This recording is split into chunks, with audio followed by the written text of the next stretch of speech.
এসব বস্তু কি আপনার? আগে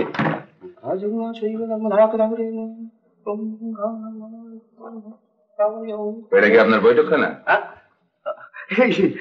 পরোপকারের জীবন উৎসর্গ করেছি স্যার, তাই ঘর বাড়ি যখন যেখানে যেমন সুবিধা হয় এই আর কি। পরোপকারে জীবন উৎসর্গ করেছেন মানে? ছোট মুখে বড় কথা শুনতে খারাপ লাগে স্যার। এই ধরুন না বৈজু প্রসাদ ইলেকশনে দাঁড়িয়েছে, বলুন তো সে আমাকে যে তার জন্য দিন রাত চান নেই খাওয়া নেই টোটো করে ঘুরে বেড়াচ্ছি। তার জন্য টোটো করে ঘুরে বেড়িয়ে ভোট ক্যানভাস করে দেশের লোকের উপকার করছেন না, তাদের সর্বনাশ করছেন। কেন স্যার? একজন নামজাদা ব্ল্যাক মার্কেটিয়ার, অতি জঘন্য চরিত্রের লোক এই বৈজু প্রসাদ। মাফ করবেন স্যার, আমাদের দেশের একজন মস্ত বড় লিডার, শুধু লিডার নন, একজন খ্যাতনামা ঐতিহাসিক এবং রীতিমতো শিক্ষিত লোক। তার নিজের মুখ থেকে আমি শুনেছি যে বৈজু প্রসাদ একজন যোগ্য লোক। শুধু তিনি নন, তার স্ত্রীও। কে সেই বিখ্যাত দেশ নেতা? তার নাম শুনলে আপনি চমকে উঠবেন স্যার। যদিও তিনি কনফিডেন্সিয়ালি আমাকে বলেছিলেন, তবু তর্কের খাতিরে আমি বলতে বাধ্য হচ্ছি। অধ্যাপক ব্রজেশ্বর দে। বললেন? কি নাম শুনে একবার কি আছে দাঁড়িয়ে পড়লেন স্যার? অসম্ভব। কাল ব্রজেশ্বর বাবুর সঙ্গে আপনার দেখা হয়েছিল? শুধু ব্রজেশ্বর বাবুর সঙ্গে নয়, তার স্ত্রীর সঙ্গে। আগে ছিলেন শান্তনা পাল, এখন আছেন শান্তনা দে। একেবারে বসে পড়লেন স্যার। তাহলে শুনুন, তার স্ত্রীর সঙ্গে আমার আগেই আলাপ ছিল, কিন্তু ব্রজেশ্বর বাবুকে আমি চিনতুম না। কাল শান্তনা দেবী ব্রজেশ্বর বাবুর সঙ্গে আমার আলাপ করিয়ে দিয়ে। কোথায় আলাপ করিয়ে দেবে? সেই কেলেঙ্কারির কথা আর বলবেন না স্যার। ওই না গাড়ি খারাপ হয়ে গিয়ে হাবড়া ফিরিঙ্গিপুরে ওই যে গোসাইজির হোটেল আছে, সেইখানে কাল রাত্রে তারা উঠেছিলেন। সে দুজনের মধ্যে রাত্রে কি কেলেঙ্কারি সে আর বলবেন না স্যার। সে কেলেঙ্কারি কথা আর বলবেন না স্যার। আপনি নিজে সচক্ষে দেখেছেন শান্তনা দেবী আর তার স্বামী কাল রাত্রে হোটেলে এক ঘরে ছিলেন? বুঝলেন, রাত্রে হোটেলের ঘরের মধ্যে থেকে নানা রকমের শব্দ শুনে গোসাইজি উঁকি মেরে দেখেন যে দুজনে এক খাটে শুয়ে আছে। আরো শুনবেন স্যার, রাত্রে স্ত্রীর কথায় সারা রাত। বুঝলেন? আপনি ঠিক জানেন যে শান্তনা দেবী আর তার স্বামী হোটেলে এক ঘরে? এখনো সন্দেহ হচ্ছে স্যার? গোসাইজি অত্যন্ত পাকা লোক, তার হোটেলের রেজিস্ট্রি খাতাতে ব্রজেশ্বর বাবুকে দিয়ে নিজে হাতে সই করিয়ে নিয়েছে। আপনি কোথায় থাকেন? মানে এই কিছু উত্তরে, মানে ছিপছড়ামারিতে। মানে অধমের নাম হচ্ছে কি সদারঙ্গ বিহারীরা। যদি কখনো এখানে আসেন, যদি প্রয়োজন কিছু হয় অধম। প্রয়োজন হয় আসবো, নিশ্চয়ই আসবো।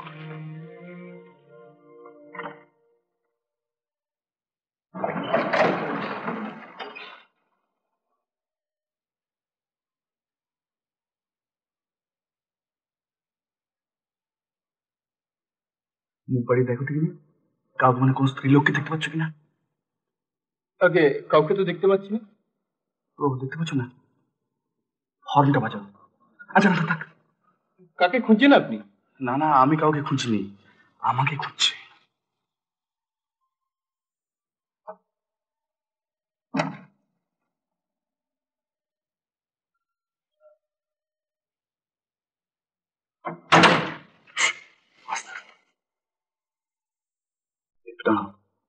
তাড়ালে আমাদের চলবে কি করে স্যার? হাত যাতে চলে তার বন্দোবস্ত হবে। গাড়িটা ঘুরিয়ে রাখো, একটু আমি আসছি।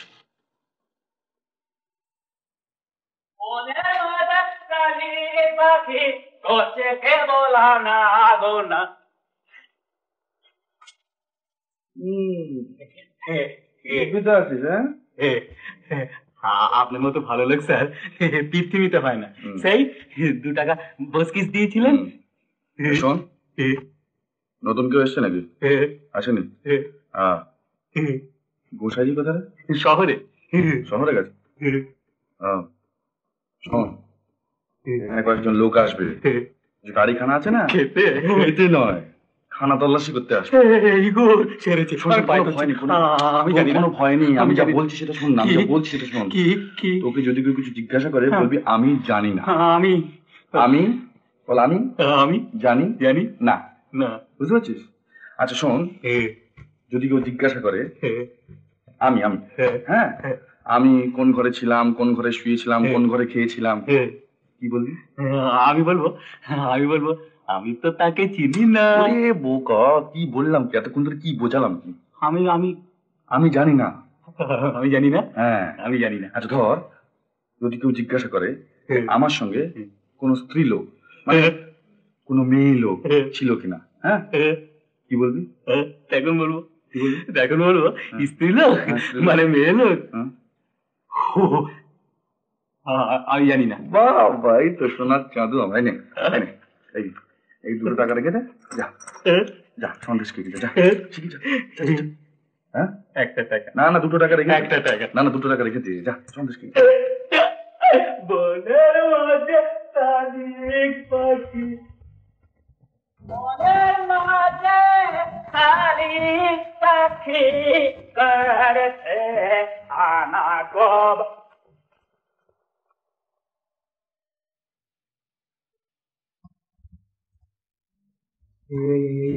বাবা, এই তো সেই পুলিশ। এটা কোন রাজির হোটেল? কি কথা বলছো না যে? বাবা, আগে আমি জানি না। কি জানো না? আগে আমি জানি না। জানি না। আগে জানি তো। ও বাবা, জানি তো। এটা কোন রাজির হোটেল? আগে হ্যাঁ, হোটেল তো। কাল রাত্রে একজন পুরুষ আর একজন স্ত্রী লোক এখানে ছিল। আগে হ্যাঁ ছিল। কোথায় তারা? আমি আমি বসে কি? আগে ওই তো বাবু তো হয়তো বসে ওখানে। কোন বাবু? ওই বাবু হোটেল কাল রাত্রিরে ছিল, সেই ছিল এখানে হোটেলে বাবু। ও আচ্ছা, তুই যা। আগে হ্যাঁ।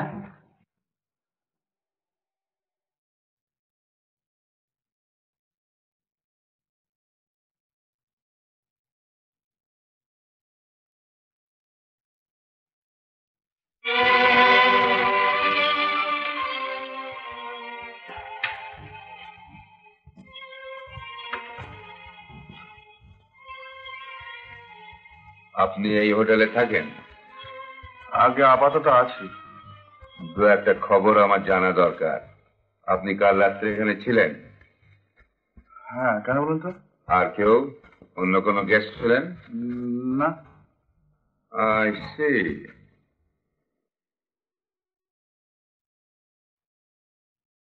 আপনার সঙ্গে আমার গোটাকত গোপনীয় কথা আছে। আপনি কি পুলিশের লোক? না, ওই পুলিশ হতে হয়ে। ও আচ্ছা, আপনার নামটা জানতে পারি কি? শ্রী ব্রজেশ্বর দে। ও ব্রজেশ্বর দে। আচ্ছা, কোন ব্রজেশ্বর দে? মানে আমার ওই অধ্যাপক ব্রজেশ্বর। ও মানে দেশ নেতা? লোকে তাই বলে। ও কি সৌভাগ্য আমার, মানে আপনার সঙ্গে পরিচয় হয়ে গেল। আপনার লাঠিটা বেশ ভালোই। তা আপনি এরকম মোটা লাঠি সবসময় ব্যবহার করেন নাকি? তো লাঠি নয়, সঙ্গে পিস্তলও রাখি। শুনুন, শুনেছি এখানে একটা রেজিস্ট্রি বই আছে। হ্যাঁ যারা আছে তাদের নাম সই করতে হবে। হ্যাঁ, অফিসে একটা আছে বলে। আসুন চলুন। আটভাটিয়া বাবু আমাকে জোর করে শুনিয়ে গেলেন। তা বাজে লোকের কথা বিশ্বাস করে একজন ভদ্রমহিলার নামে আপনি যা বলছেন, এসব কথা নিয়ে আলোচনা করার আপনার কি অধিকার আছে? এটা আমার কোনো অধিকার নেই। আপনি কেন রাগ করছেন? আমি তো আপনাকে কিছু বলিনি। কি জন্য খাস টাকা লোককে আমার ভয় করে কিছু সমঝাতে পারি না। জয় মহাবীরজি, ও সব শিখতে দিলেন, শিখাতে এসে গেছে। শান্ত করে ভালো কাণ্ড করলি তোরা, ভেবেই বাঁচি না। জামাই কোথায়? ভেতরে? উনি আমাকে মোটরে পৌঁছে চলে গেলেন। সে কি রে? মানে ওই যে একটা ফাইল আনতে উনি ভুলে গিয়েছিলেন, সেটা আনতে গেলেন। কাল সকালে ফিরে আসবেন। কি যে ভুলো মন হয়েছে তোদের আজকাল। আমার মা লক্ষ্মী কই? এই যে বাবা, তুমি এসে পড়েছো, বাঁচা গেল। ওহ, তোমার জন্য ভেবে ভেবে তোমার মাসি মতো প্রায় অসুস্থ হয়ে উঠলেন। আমার চেয়ে ঢের বেশি অস্থির হয়েছিল তুমি। না না, আমি কেন অসুস্থ হতে? টেলিগ্রাম। টেলিগ্রাম? নিশ্চয়ই সুশোভনের টেলিগ্রাম। দেখি। ও আমার তো চশমা নেই, তুই একবার পড়ে দে না ভাই চোখ। সুশোভনের তো? না না, এ তো ব্রজেশ্বর বাবুর টেলিগ্রাম। আজ বিকেলে এসে পৌঁছচ্ছেন। কি कैसे हो सकता? পৌঁছচ্ছেন কি? উনি তো এই মাত্র গেলেন। দেখি দেখি দেখি দেখি ভাই। না না, দেখবেন কি এ তো পোস্ট অফিসের ছাপ রয়েছে। উনি আজ সকাল 7:30 বাজে কলকাতা থেকে টেলিগ্রাম করেছেন। আরে তখন তো উনি আপনার সঙ্গে মোটরে। তাই তো। কিরকম হলো? সত্যি তো ওটা কিছু নয়, উনি বোধহয় কাউকে একটা টেলিগ্রাম করতে দিয়েছিলেন, সে ভুলে গেছে, তাই তিনি আজ সকালবেলা টেলিগ্রাম করেছেন। সে কেমন করে হবে? আমার তো মগজেই কিছু ঘুষছে না। এই খানিক সময় আগে আপনি আমায় বলেছেন যে আপনারা মোটরে এসেছেন, মোটর না বিগড়লে আপনারা কালকেই পৌঁছে যেতেন। ওটা ওটা মানে আর একবার আপনারা এসেছেন মোটরে, আর টেলিগ্রামে লেখা রয়েছে ট্রেনে আসবার কথা। ও, ওটা হয়তো একটা কিছু গন্ডগোল হয়ে গেছে, তা উনি আসুক কিনা, তারপর এখন আর ওসব নিয়ে চিন্তা করে কি হবে? চল চল, তুমি ভেতর চল, ভেতর চলে। বাহ, চিন্তা করে কি হবে? না, ফেসলা একটা করতেই হবে। বোধহয় আজও এসে যেতে পারে। কলকাতা থেকে এত তাড়াতাড়ি কি করে ফিরবে? মাসিমা, বড় বিপদে পড়ে গেছি, তুমি তুমি আমায় বাঁচাও মাসিমা। বিপদ? হ্যাঁ, কিসের বিপদ? বুঝি যে টেলিগ্রাম করেছে উনি তো তোমার জামাই, আজই এসে পৌঁছেছেন। আর যিনি মোটরে চলে গেলেন সে তো তোমার জামাই না। তবে কি সে? সুশোভন বাবু। তোমাকে সব বুঝিয়ে বলছি, তুমি বিশ্বাস করো, আমার কোনো দোষ নেই, আমি কোনো অন্যায় করিনি। ট্রেন ফেল করে ধরুন ঘটনাচক্রে এইসব ঘটে গেছে, কিন্তু মাসিমা তখন তো কিছু ভাবিনি, এখন ভাবছি ও শুনামে যদি কোনো আঘাত লাগে তাহলে আমি সত্যি মরে যাবো মাসিমা। আর দেখো, তোমাকে আমি সব বুঝিয়ে বললে তুমি সবকিছু বুঝতে পারবে। কি ব্যাপার বলতো? হ্যাঁ বলবো। আচ্ছা দাঁড়াও, দরজা যেগুলো সমস্ত কিছু বন্ধ করে আসে।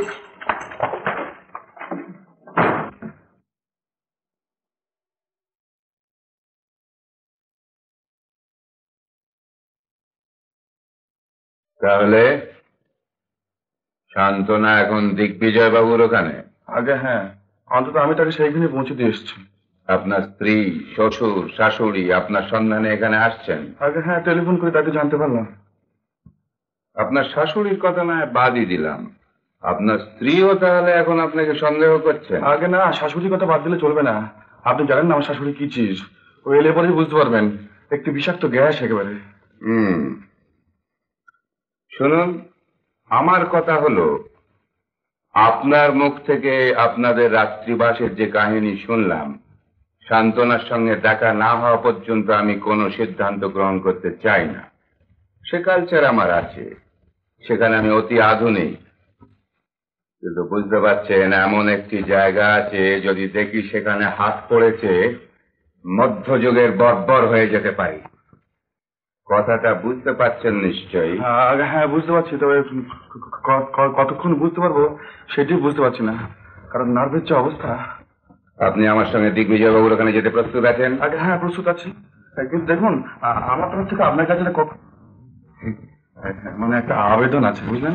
মানে আমার স্ত্রীকে ওই শাশুড়ির হাত থেকে বাঁচিয়ে নিয়ে যেতে হবে। আপনি জানেন না আমার শাশুড়ি। তাকেই বোধহয় আমি স্টেশনে দেখেছি। আগে হ্যাঁ, তাকে একবার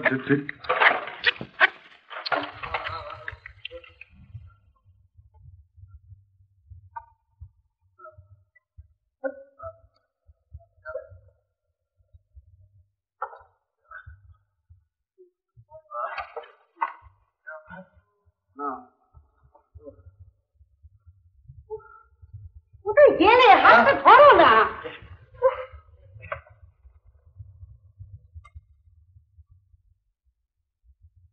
পাটি বদমাস, तुम हम चाबुक मार के सीधा करेगा। তোমাকে দিয়ে যদি কোনো একটা কাজ হয় অপদার্থ, এমনি করে গরুর গাড়ি করে কি চত্বরে যায়? মা তুই থাম, তোর নয় তো কি পরের বউকে নিয়ে বড্ড মারামারি হচ্ছে শম্পু। আগে প্রমাণ পাও যে সুশোভন। তুই চুপ করো, প্রমাণ আমি পেয়ে গেছি, ওই তো মোটর দাঁড়িয়ে। ড্রাইভার, আগে বাবুকে তুমি নিয়ে এসেছো? আগে হ্যাঁ। ব্যাস, শুনলে তো? চলে এসো। আরো প্রমাণ চাও? হাতে নাতে ধরিয়ে দেবো, দেখিয়ে দেবো কত বড় শয়তান এই সুশোভন দত্ত। অনিতা, বাবার হাত ধরো। বলি ঘুমোচ্ছ নাকি? মেয়েটার হাতটা ধরো না ভালো করে। এসো।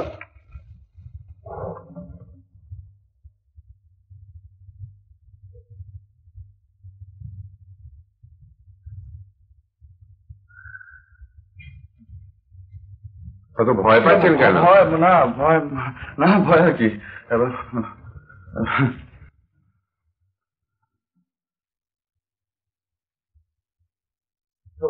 অনিতা, দাঁড়াও দাঁড়াও, অত ব্যস্ত হলে চলবে না। গাছেরও খাবো, তলারও কুড়োবো, তা তো হয় না। তিনি কোথায়? কার কথা বলছেন আপনি? ওই যে কাল রাত্রে যাকে নিয়ে তুমি এই হোটেল। আস্তে, তার স্বামী রয়েছেন পাশের ঘরে। হ্যাঁ স্বামী? হ্যাঁ। কার স্বামী? শান্তনা দেবী, মানে যাকে সেভ করতে গিয়ে আমি ট্রেন ফেল করলাম। বাবা আমি তখনই তুমি বলেছি। থামো, চুপ করো। কোথায় তিনি? এই যে পাশের ঘরে, আসো, ক্ষমা করে দিচ্ছি। অনিতা, ও ঘরে গিয়ে বসো। আসো, কই চলো, আমিও দেখে দেবো যে সে কতবার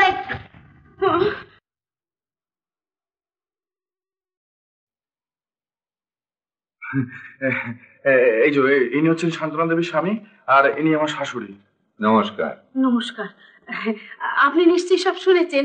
আমি শুনলাম যে সুশোভন বাবু আর আমার স্ত্রী মোটর অ্যাক্সিডেন্টের জন্য এই হোটেলে এসে উঠেছেন। আমিও সেই শুনি এখানে আসি। একটা রাত কোন রকমে কেটে গেল। একটা রাত মানে আপনিও কি কাল রাত্রিরে এই হোটেলে? এই যে দেখুন না, হোটেলের মালিক সই করিয়ে নিয়েছেন খাতায়। এই যে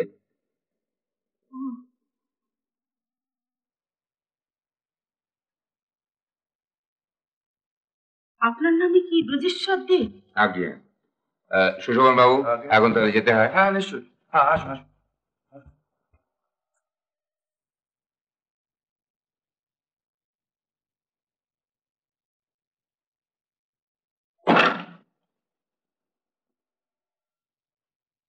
একেই বলে ব্রেন। বাইরে থেকে এক আঁচড়ে বুঝে নিয়েছে কি ভীষণ একটা গন্ডগোল চলছে। বলছে এটা হোটেল না আস্তাবল। কি? এটা হোটেল না আস্তাবল? আস্তাবল? হ্যাঁ আস্তাবল। আস্তাবল না। সুগম বাবুর কথা আর আমার কথা যদি এক না হয় তাহলে উনি তো আমাকে সন্দেহ করবেন। আর সুশোভন বাবুই বা কি লজ্জায় পড়বেন।